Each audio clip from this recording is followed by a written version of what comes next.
साथियों नमस्कार, स्वागत है आपका एक और इस नई वीडियो में। और आप देख रहे हैं big India TV. Chandrashekhar Ravan व भीम आर्मी पर हुए जानलेवा हमले को लेकर नया मोड़ इसमें निकलकर सामने आ गया है। साथियों, जहां भीम आर्मी चीफ ये दावा कर रहे हैं कि हमारे ऊपर जानलेवा हमला किया गया, पथराव किया गया, तो वहीं पर साथियों मथुरा की पुलिस ने इसका खंडन करते हुए कहा कि इनके ऊपर कोई हमला नहीं किया गया। साथियों, आपको पूरी खबर बताऊंगा विस्तार से। हमारी वीडियो को आपसे गुजारिश है आप एंड तक पूरा देखिएगा, क्योंकि जो मामला है वो तभी आपकी समझ में आएगा आखिरकार पूरा मामला क्या है। आप पहले से ही जानते हैं कि मथुरा के करनावल ग्राम में दो दलित समाज की सगी बहनों की शादी हो रही थी और अचानक से उसमें कुछ असामाजिक तत्वों ने उपद्रव फैलाकर शादी को खंडित कर दिया। शादी भी नहीं हो पाई, बारात भी वापस चली गई। ये बहुत ही पूरे समाज के लिए, पूरे भारत के लिए असभ्य घटना थी। इसमें सबको आघात लगने का भी काम हुआ कि कैसे एक गरीब परिवार के घर पर शादी हो रही थी और तब उनकी बारात आती है और बिना दुल्हन को लिए बारात वापस चली जाती है। किसके कारण?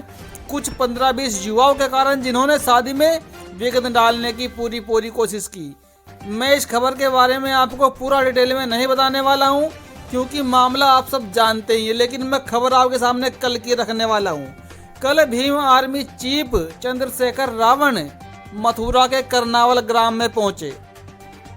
उसी ग्राम में जहां पर दलित बहनों की शादी होनी थी, और वहां पर अपने काफिले के साथ पहुंचते हैं, परिवार से मुलाकात करते हैं। जो बातें उनको बोलनी थी वो बीच में खड़े होकर बोलते हैं। और जब वहां से मुलाकात करने के बाद अपने काफिले के साथ भीम आर्मी चीफ वापस आते हैं, तो रास्ते में गांव से बाहर निकलने के बाद उनके काफिले के ऊपर पथराव किया गया, हमला किया गया। आखिरकार इसको लेकर आज चंद्रशेखर रावण ने एक लंबा चौड़ा पोस्ट एक्स पर किया है, जिसमें उन्होंने पूरा का पूरा स्टेटमेंट दिया है कि कल क्या क्या हुआ और आज पुलिस क्या कह रही है। मैं आपके सामने उनका पूरा स्टेटमेंट रखने वाला हूं, गौर से देखिएगा।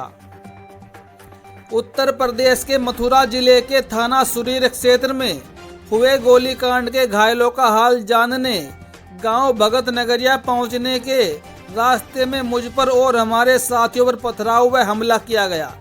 इस हमले की भयावहता का अंदाजा वीडियो से लगाया जा सकता है, जो दर्शाता है कि जातिवादी आतंकवादियों ने किस तरह से सुनियोजित तरीके से इस हमले की तैयारी की थी। यह मामला केवल हम पर नहीं, बल्कि संविधान, बाबा साहेब के विचारों और बहुजन समाज के स्वाभिमान पर हमला है। उत्तर प्रदेश में बहुजन समाज पर हो रहे निरंतर हमलों को देखते हुए यह स्पष्ट है कि जातिवादी गुंडों को सत्ता का संरक्षण प्राप्त है। प्रशासन अगर निष्पक्ष होता तो न गोली कांड होता, न आज हम पर पुलिस की मौजूदगी में यह हमला होता। उत्तर प्रदेश में बहुजन समाज के खिलाफ हो रहे हमले कोई संयोग नहीं है, बल्कि एक सुनियोजित साजिश का हिस्सा है। हमारी बारातों को रोका जाता है, हमारे बेटों को मारा जाता है, हमारी बेटियों पर अत्याचार होते हैं, और जब हम न्याय मांगते हैं तो हम पर भी हमले होते हैं। लेकिन अब बहुत हो चुका। साथ ही यहाँ पर भीम आर्मी चीफ चेतावनी भी दे रही हैं कि अब बहुत हो चुका। आगे यूपी सरकार से भीम आर्मी चीफ ने कुछ मांग की है, वो भी आप देख लीजिए। मामले में न्यायिक जांच हो और दोषी पाए जाने वालों को कड़ी से कड़ी सजा दी जाए। नंबर 2, पीड़ित परिवार को सुरक्षा प्रदान की जाए। नंबर 3, उत्तर प्रदेश सरकार जातिगत हिंसा पर अपनी चुप्पी तोड़े और अपराधियों को संरक्षण देना बंद करे।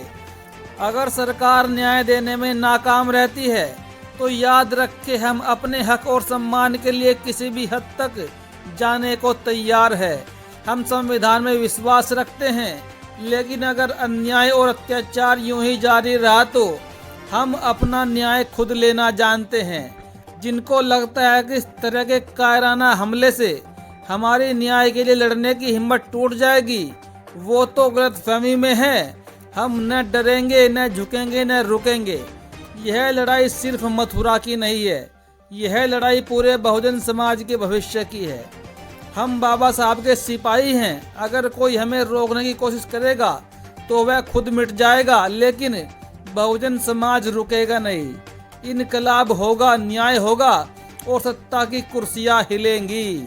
यहाँ पर भीम आर्मी चीफ ने बीजेपी की सरकार को, योगी सरकार को साफ साफ चेतावनी दे दी है कि आपकी सरकार ऐसे जातिवादी गुंडों को संरक्षण प्राप्त करवाती है और इसलिए उनके हौसले बुलंद है। लेकिन हम न तो रुकने वाले हैं, न झुकने वाले हैं और न लड़ाई से रुकने वाले हैं।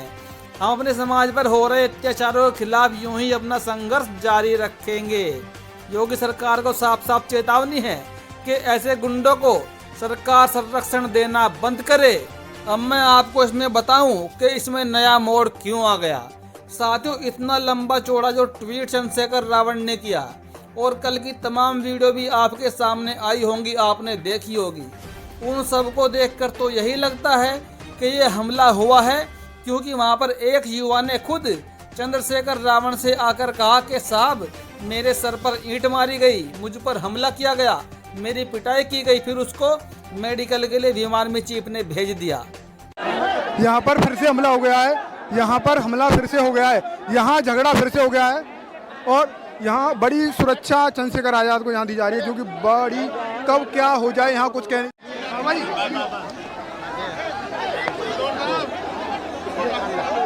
डॉक्टर के भिजवा दो। क्या कहाँ से आए थे? ये रास्ते में आ रहा था, गाड़ी खड़ी करके पहले ईंट मारी है, फिर मुझे उतारा है, फिर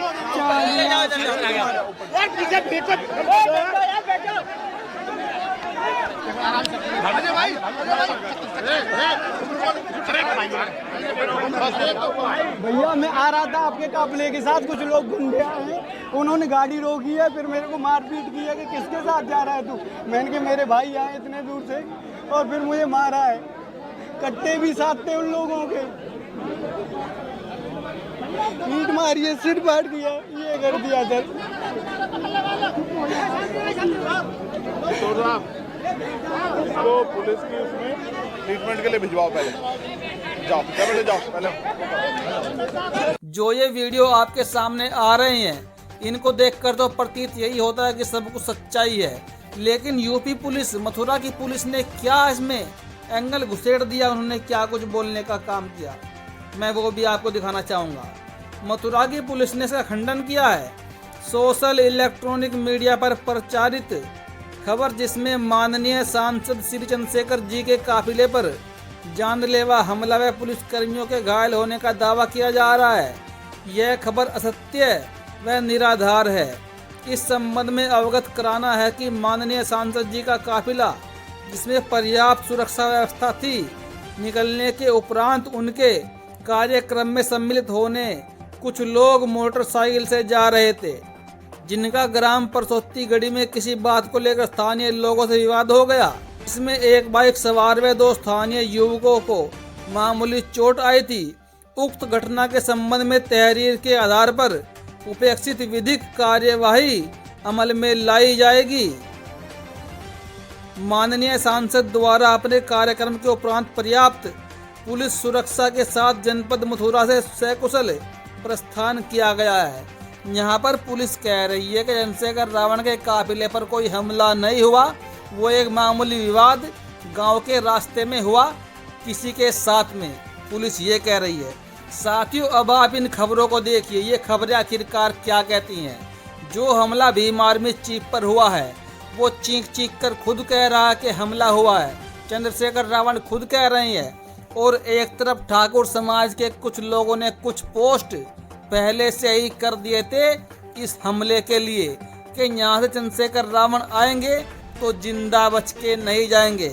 लेखराज राघव नाम का यह व्यक्ति लिखता है, सुनने में आ रहा है 28 तारीख को भगत नगरिया में रावण आ रहा है, आएगा गाड़ी में लेकिन जाएगा एम्बुलेंस में, हम भी भगवान राम के वंशज है।